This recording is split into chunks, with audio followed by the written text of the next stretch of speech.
بسم الله الرحمن الرحیم. فصل بدن کې اسم غیر متمکن 8 قسم است. اول مضمرات چون انا من، چون انا من مرد وزن وضربت زدم من و ایایا خاص مرا. پتیر فصل کې علامه صاحب د مبنیاتو او د معربو تعداد ذکر کړی و چې تقریبا مبنیات په کلام عرب کې ټول په ټوله شپږ او معرب پکې دوه دانې شیان راځي. او بیا د مبنی الاصل مصداقات درته وښوده چې مبنی الاصل په درې قسمه دی: فعل ماضي، امر حاضر، دا دوه پکې افعالو کې او ورسره ټول حروف. دارنګه د اسم غیر متمکن تعریف وک او دا غشان د اسم متمکن تعریف وک. فصل بدن کې مقصد د علامه صاحب د دې عبارت نواخله تر روان سیوم اسماء موصوله تر دې زی پورې درې خبرې ذکر کول دي. اول د اسم غیر متمکن تقسیم بدرته وکي چې اسم غیر متمکن دا په 8 قسمه باندې دی. دوهم د اسم غیر متمکن د اولنی قسم چې مضمرات دي د هغه وضاحت بدرته وکي. دریم د اسماء اشارات وضاحت وکي. څو خبرې علامه صاحب ذکر کوي نن سبق کې؟ درې. اول نمبر خبره د اسم غیر متمکن تقسیم. دوهم نمبر خبره د مضمرات وضاحت بدرته وکي. دریم نمبر خبره د اسم اشاره وضاحت او تفصیل په ذکر کی. نو اول نمبر خبره علامه صاحب په دې عبارت سره ذکر کوي چې بدان کې اسم غیر متمکن 8 قسم است. علامه صاحب فرمایي چې اسم غیر متمکن دا په څو قسمه باندې دی؟ 8 قسمه باندې دی. په څو قسمه؟ 8 قسمه. اول قسم څه شه دی؟ مضمرات. دوهم څه شه دی؟ اسماء اشارات. درهم څه شه دی؟ اسماء موصولات. څلورم څه شه دی؟ اسماء افعال. او پنځم دی اسماء اصوات. او شپږم دی اسماء ظروف. او اووم دی اسماء کنایات. او اتم ده مرکب بنا. د اسم غیر متمکن دوا 8 قسمونه دي، خو موږ چې کوم ویلیو څو دانې ویلیو هغه یاد سات. دا اول نمبر خبره ګورم. فصل دا فصل ده بدان پواشا طالب جانا کی اسم غیر متمکن 8 قسم است چې اسم غیر متمکن په 8 قسمه باندې ده. په څو قسمه ده؟ دوهم نمبر خبره څه شوه؟ د مضمراتو وضاحت. دا دوهم نمبر خبر علامه صاحب درته ذکر کوي. اول مضمرات چون انا. مضمرات دا جمع د مضمر دا. مضمر ته ضمیر ویل کیږي. موږ عام ضمیر استعمالو چې دا پلان کې ضمیر. د ضمیر تعریف موږ کړی و چې ضمیر چاته ویل کیږي. ضمیر د هغه اسم ته ویل کیږي چې وضع کړی شوی وي د پاره د متکلم، مخاطب یا غائب. داسې غائب چې د هغې ذکر مخکې شوی وي لفظا، معنا یا حکما. چې د هغې ذکر مخکې شوی داسې ضمیر چې د هغې ذکر مخکې شوی وي لفظا، معنا یا حکما. دا د ضمیر تعریف. په کلام عرب کې د کلام 3 قسمونه دي. کلام په 3 طریقو سره کیږي. کلام په څو طریقو سره کیږي؟ خبرې په څو طریقو سره کیږي؟ په 3 طریقو سره. هغه که کلام عربي او که کلام عرب نه علاوه. نو خبرې په څو طریقو سره کیږي؟ 3. یا خبرې چې ده ویونکي لګیایي خبرې کوي. ویونکي دي ویونکي د په عربي کې څه ویل کیږي؟ متکلم. دوهم چې ده یا دا خبرې د چا باره کې کیږي؟ مخاطب. مخاطب چې چا سره خبرې کیږي. دریم چې د چا باره کې خبرې کیږي ا موجود نه وي دغه باره کې څه کیږي؟ خبرې. هغه ته څه ویل کیږي؟ غائب.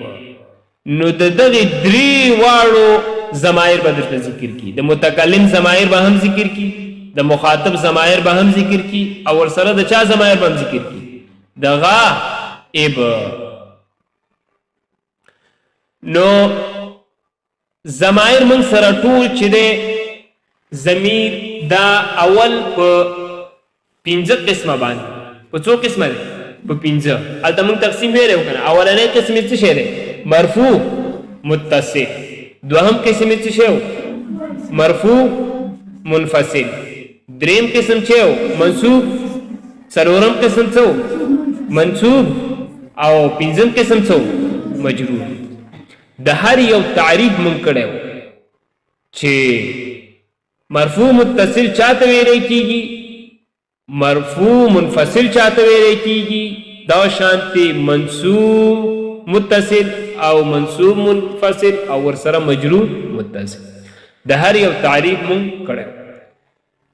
مونږ ویلو چې د مرفوع متصل تعریف کې چې مرفوع متصل د هغه ضمیر ته ویلی کیږي چې هغه د خپل عامل رافع سره یو ځای ذکر وي. خپل عامل رافع سره څه وي؟ یو ځای ذکر وي. لکه ضربتو دا وروسته را روان دي. او ضمیر مرفوع منفصل چاته ویلی کیږي چې د خپل عامل رافع نه بېل ذکر وي. د خپل عامل رافع نه څه وي؟ بېل ذکر. کم شی چې د طرف ورکوي د هغې سره یو ځای ذکر نه وي بلکې څه دي وي؟ بېل دي ذکر. او منصوب متصل د هغې ضمیر ته ویلی کیږي چې د خپل عامل ناسب سره یو ځای ذکر وي، پیوست ذکر وي. او منصوب منفصل د هغې ضمیر ته ویلی کیږي چې د خپل عامل ناسب نه بېل ذکر وي، جدا ذکر وي. کم شی چې دته نسب ورکوي د هغې نه بېل راغلی وي، یو ځای ورسره ذکر وي. او مجرور متصل چې دا د حرف جر یا د اسم مضاف نه وروسته څه راغلی وي دې ته څه بیا ویلی کېږي؟ مجرور متصل. تقریبا ضمیر مرفوع متصل یې ده هم ټول ضمایر 14 دي. دارنګې د ضمیر مرفوع منفصل ضمایر هم 14، ورسره منصوب متصل هم 14 دي، او منفصل هم 14، او مجرور متصل هم څو دي؟ 14. نو دا 15 14 څو کېږي؟ 19 واویا. 15 14 څو کېږي؟ اویا. څو کېږي؟ 15 14 څو کېږي؟ اویا. نو ټول ضمایر څو دي؟ اویا دي. صحیح شو. دا اویا ضمایر به درته څه کي؟ ذکر کي. ګورئ دې پوره وضاحت مونږ ویلی. فصل اول مضمرات دي چون د اسم غیر متمکن په اقسامو کې اولنی قسم څه شی دی؟ مضمرات. اولنی قسم مضمرات چون انا لکه انا. د انا معنا چې ده انا پښتو کې مونږ وایو زه. پښتو کې مونږ څه وایو؟ زه. دا زه معنا د چا ده؟ انا. خو دا د مذکر او مؤنث د نارینه او زنانه دواړو دپاره استعمالیږي. همداراځي انا من زه مرد وزن سړی او ښځه. یعنی دا انا چې دی دا من دا د انا معنا د فارسي کې من زه مرد وزن سړی او ښځه. مرد سړي ته ویلی کېږي او زن څه ته ویلی کېږي؟ ښځې ته. نو دا انا چې دی د سړي دپاره هم دا انا راځي او د ښځې دپاره هم څه راځي؟ انا ضمیر راځي. وضربتو او ضربتو دا انا دا ضمیر مرفوع متصل مرفوع منفصل دی وضربتو او ضربتو ضربتو کی ضمیر دا لفظ تا دا څه شی دی تا نو دا چې دی مرفوع متصل ضمیر دی معنا دا زدم من ما وهل کړیو ما څه کړیو زدم من ما وهل کړیو یا ما وهل و ایایا او بل ضمیر دی ایایا و ایایا خاص مرا معنا د چا ده ایایا و ایایا او ایایا خاص مرا خاص مالرا د ایایا معنا چا ده خاص مالرا خاص مرا خاص مالرا وضربنی او بل ضمیر دی ضربنی ایایا دا ضمیر منصوب منفصل او ضربنی کی ضمیر دی دغه یا چې د نون نه وروسته ذکر ده ضربنی کی یا ضمیر دی نو دا منصوب متصل ضمیر دی بزد مرا هغه ز وهلیو هغه ز وهل بزد مارا هغه ز څه کړم ولی او بل ضمیر دی په دلی کیا مجرور متصل دا لام کې حرف جر دی ولی او لی مرا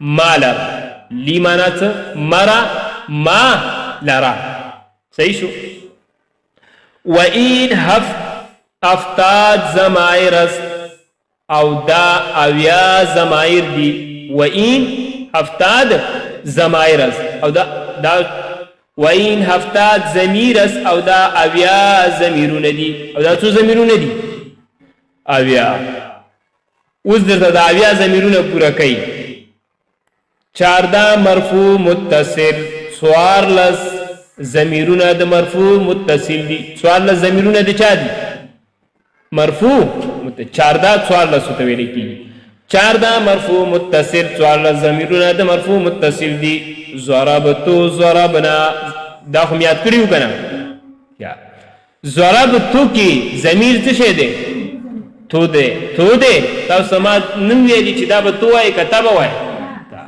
دا خبره بیا ساتي تا ضربتو کی تا ضمیر دی دا د واحد متکلم لپاره راځي هغه ک نری کو خزي صحیح شو ضربنا کی چې ضمیر دی نا څه شه دی نا ضربت کی څه شه دی تا دی ضربنا کی دانا ضمیر د جمع متکلم او د تثنیه لپاره راځي کاغه بیا مؤنث یو کا مذکر ضربت کی ضمیر څه شه دی تا ضمیر دی او دا تا د چا لپاره راځي واحد مذکر مخاطب او ضربتما کی چه ضمیر دی تما دا د بعد چا د پر راځي تثنیه مذکر مخاطب او ضربتم کی تم ضمیر دی د جمع مذکر مخاطب ضربتی کی څه شه دی ضربتی کی تی دی ضربتی کی تا دے او ضربتما کی تی پا ضربتی کی تا دے دا تا دا چا ضمیر دے دا واحد مؤنث مخاطب ضربتما کی څه دے تما تثنیه مخاطب ضربتن کی څه دے تن جمع مؤنث مخاطب ضربه کی څه ضمیر دے هو ضمیر دی څه شی ضمیر دی هو چپټ ضربا کی کوم ضمیر دی ضربا کی چه دی الف څه شی دی الف ضربا کی ضمیر څه شی دی دا بیات کی کنه به هم نشته ضربو کی څه شی دی واو دی ضربت کی څه شی دی ضربت کی څه شی دی دا تا دا خو چې دی ضربت کی هي ده ضربت کی ضمیر څه شه ده هي ضربتا کی څه شه ده الف دی. ضربتا کې څه شی دی او ضربنا کې څه شی دی؟ ضربنا کې څه شی دی؟ دا نون دی. څه شی دی؟ ضربنا کې ضمیر چی دی؟ نون. نو دا ټول څو ضمایر شول؟ اوم شمارل که نیمې شمارلي بیا ځانو سره وشمارئ. نو دا 14 ضمایر د څه شي شول؟ ضمیر مرفوع متصل. او موږ ویلو چې ضمیر مرفوع متصل دا ضمیر ته ویل کېږي چې د خپل عامل سره څه ذکر وي؟ یو ځای ذکر وي. په دا ټولو کې د ضمایر د خپل عامل سره یو ځای ذکر دی که نه دی؟ ذکر دی. ضربتو کې هم ذکر دی، ضربنا کې هم ذکر دی، د ټولو سره ذکر دی، عامل سره پیوس ذکر دی. په دې پوه شوئ؟ دا 14 ضمایر. اوس راځئ 14 ضمایر به درته مرفوع منفصل ذکر کړي. و 14 مرفوع منفصل او 14 مرفوع منفصل دي. او 14 څه شی دي؟ مرفوع منفصل موږ څه ویلو چې چاته وایي چې د خپل عامل رافع نه څه ذکر وي؟ جدا ذکر، بیل ذکر، یو ځای ورسره نه وي. ګورئ انا نحن انت انتم انتم انت انتم انتن هو هما هم هي هما هن. انا دا د چا دپاره راځي؟ واحد مذکر مؤنث دواړو. نحنو د جمع متکلم. انا د واحد متکلم که واحد یو که مذکر وي او که مؤنث وي. او نحنو د چا دپاره راځي؟ جمع متکلم او د چا د تثنیې دپاره هم راځي، د جمع متکلم او د مذکر او مؤنث دواړو دپاره. انت د چا دپاره راځي؟ واحد مذکر مخاطب، انتما د تثنیې مخاطب، انتم د جمع مذکر مخاطب، انت د واحد مؤنث مخاطب، انتما د چا دپاره؟ انتن د جمع مؤنث، هو د چا دپاره؟ واحد مذکر غائب، هما د چا دپاره؟ هم د چا دپاره؟ هي د چا دپاره؟ هما د چا دپاره؟ هن د چا دپاره؟ دا کم ضمایرو؟ مرفوع منفصل. اوس به درته 14 ضمایر ذکر کی د منصوب متصل. علامه صاحب و 14 منصوب متصل او 14 د منصوب متصل دي. او 14 څه شی دي؟ و 14 منصوب متصل او 14 منصوب متصل. منصوب متصل چاته وایي چې د خپل عامل ناصب سره یو ځای ذکر. ګورئ ضربني اول څه شی دی؟ ضربني کې څه شی دی؟ نینا یا. ضربني کې څه شی دی؟ یا. دا نون د دې دپاره راغلی دی چې د فعل په آخر باندې کسره رای نشي، د فعل په آخر باندې چې رای نشي؟ کسره. دته نون وقایع ویلې کړي. نو په ضربني کې ضمیر څه شی دی؟ یا ضمیر دی. څه شی دی؟ ضربني کې یا ضمیر دی. یا دا د چا دپاره راځي؟ واحد متکلم که بیا څوک وي؟ مذکر وي او که مؤنث. ضربنا کې ضمیر څه شی دی؟ ضربنا کې ضمیر څه شی دی؟ نه. دا د چا دپاره راځي؟ دا هم د تثنیې د جمع متکلم د مذکر او مؤنث دواړو لپاره. ضربه کې ضمیر څه شی دی؟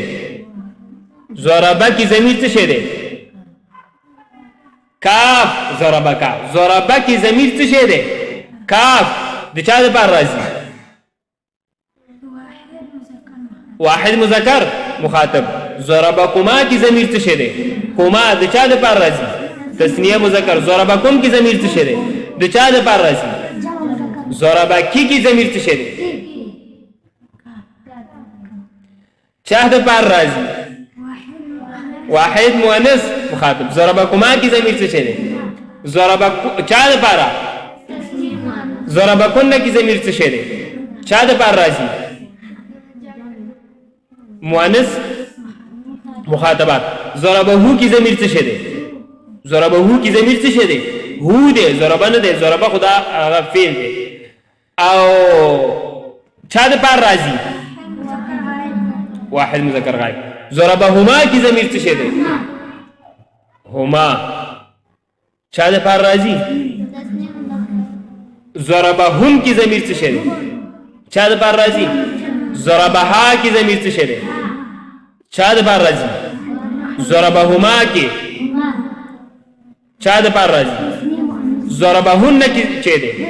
چا دپاره راځي؟ دا مو شو. و 14 منصوب منفصل او 14 د منصوب منفصل. 14 ضمیر د چا دي؟ منصوب منفصل چاته وایي چې د خپل عامل ناسب نه ذکر وي جدا.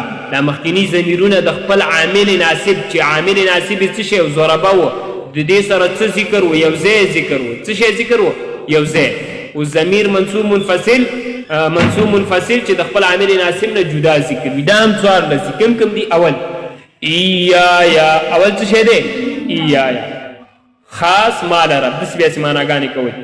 ایایا دا د چا دپاره راځي؟ واحد متکلم ورسره دواړه. او ایانا د چا دپاره؟ تثنیه جمع مذکر او ایاکا د چا دپاره راځي؟ ایاکما د چا دپاره راځي؟ ایاکم ایاکی. په دې کې همدغه خپله ضمایر دي. هسې نه چې دې کې اوس وایې کاف دی او کما دی او کوم دی. دا نه دی. دا ټول خپله ایایه دا ځان نه څه دی؟ ضمیر. ایا نه څه شی دی؟ دا ټول ضمیر دی. پوه شولې؟ ایاکه دا مستقل ضمیر دی. ایاکما دا ټول په ټوله ضمیر دی. ایاکم دا بیا ټول ضمیر دی. ایاکی کې ضمیر څه شی دی؟ ایاکی دا د چا دپاره راځي؟ دا خپله ضمیر دی. ایاکما ایاکنا ایاهو ایاهما ایاهم ایاها ایاهما ایاهن. پوه شوئ؟ اخرنه د مجرور متصل. علامه صاحب وایي 14 مجرور متصل او 14 مجرور متصل. او 14 څه شی دي؟ مجرور متصل. مجرور متصل چاته وایي؟ چې د چا نه وروسته ذکر وي. هغه ضمایر چې د اسم یا د حرف جر نه وروسته څه وي؟ ذکر. ګورئ مجرور متصل لی لنا. په دې لی کې ضمیر څه شی دی؟ یا دی. څه شی دی؟ یا ده. څه شی دی؟ یا. نو دا یا د چا دپاره راځي؟ واحد مذکر او واحد متکلم مذکر او مؤنث. او دا لام پکې حرف جر دی. لنا کې ضمیر څه شی دی؟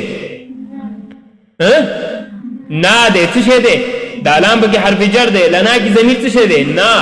دا د چا دپاره راځي؟ د تثنیه د جمع مذکر او مؤنث متکلم لپاره. لکه کې ضمیر څه شی دی؟ کاف. او چا دپاره راځي؟ لکما کې چا دپاره؟ لکم. چا؟ لکی کې چا دپاره راځي؟ لکما کې لکن کې لهو کې لهما کې چا دپاره راځي؟ تثنیه مذکر غایب. لهم کې لها کې ضمیر ها چا دپاره راځي؟ لهما کې لهن کې حاضر کا غایب غایب. نو دا ټول څو ضمایر شول؟ اویا شول. صحیح شو. د ضمیر تعریف هم وکړو چې ضمیر چاته وایي؟ چې د هغې د هغه ضمیر دی چې وضع کړی شوی وي دپاره د متکلم مخاطب یا غایب. داسې غایب چې د هغې ذکر مخکې شوی وي لفظا معنا یا حکما.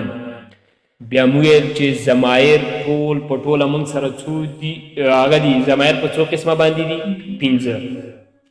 مرفوع متصل، مرفوع منفصل، منصوب متصل، منصوب منفصل، مجرور متصل. د هر یو تعریف او ضمایر ویل. خدایا ساتي ضمیر مرفوع متصل دا صرف او صرف د فعل سره راځي. صرف او صرف د چا سره پیوست راځي؟ د فعل سره. او ضمیر منصوب متصل، کوم ضمیر؟ منصوب متصل، دا د چا سره پیوست راځي؟ دا د اسم سره هم پیوست راځي او د فعل سره هم څه راځي؟ پیوست راځي. منصوب متصل ضمیر دا د چا سره پیوست راځي؟ یو ځای راتللی شي، د اسم سره هم راتللی شي او د چا سره هم راتللی شي؟ د فعل سره هم راتللی شي. او مجرور متصل دا د چا سره پیوست راځي؟ د حرف جر سره، لکه چې اوس مو ویلي. او دا شانتې د چا سره؟ اسم مضاف. په دې پوه شوئ؟ او راځئ دریم نمبر خبره. دوم اسماء اشارات. دوهم قسم د اسم غیر متمکن اسماء اشارات دي. د اسم اشارې تعریف مونږ کړی چې اسم اشاره دغې ته ویلی کېږي چې د هغې په ذریعې باندې یو سیس طرف ته څه وکړی شي، او هغه سیس څه کي ده؟ متعین. هغه شی څنګه کي؟ متعین او معلوم. صحیح شو؟ دې ته خو اسم اشاره ویلی کېږي. بیا کوم شي ته چې اشاره شوي وي هغه شي ته څه وایي؟ مشارون الیه.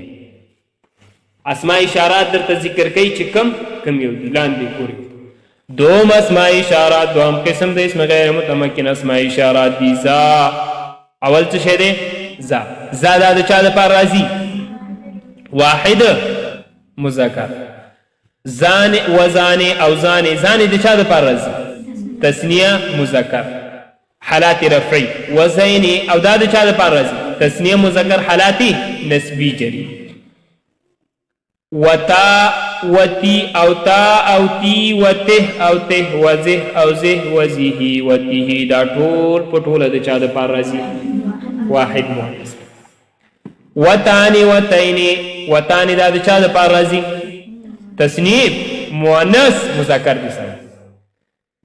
تثنیه مؤنث دپاره کم حالت؟ وتینی او تینی چا دپاره راځي؟ خو کم حالت؟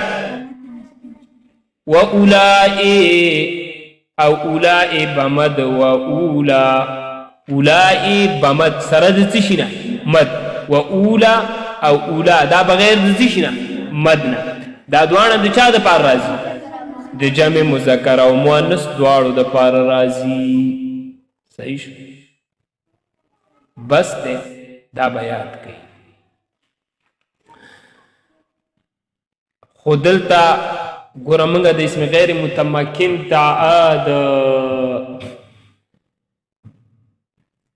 اسم غیر متمکن تعریف موږ څنګه کړی؟ چې د مبني الاصل د مشابهت د وجې نه څه شي؟ مبني. د دې نه مخکې موږ د مبني تعریف کړی و چې د هغه آخر د عواملو بدلېدلو د وجې نه نه بدلیږي، را بدلیږي. نو دلته خو اوس علامه صاحب ویلي چې ځان د هم د تصنیې دپاره راځي او ځین ځان حالات رفعي او ځین حالات نسبي او جري. دا حالات آخرینې حالات پرې بدل شوی. حالات رفعي کې ځان راځي او حالات نسبي جري کې ځین. دارنګې حالات رفعي کې تان راځي او حالات نسبي جري کې ته. نو کچا دا اعتراض وکړو جواب پیدا ورکې چې وروره دا ځان او زین دا د عامل د بدلېدلو وجې نه داسې نه راځي چې عامل پرې راغی نو عامل ناسبه پرې راغی زین شو، چې عامل رافعه پرې راغی ځان شو. نه دا د اصل وضع د وجې نه دي. واضح چې کله وضع کوو نو ځان دا د حالات رفعي دپاره وضع کو او زین دا حالات چا دپاره وضع؟ حالات نسبیه. په دې پوه شو؟ په دې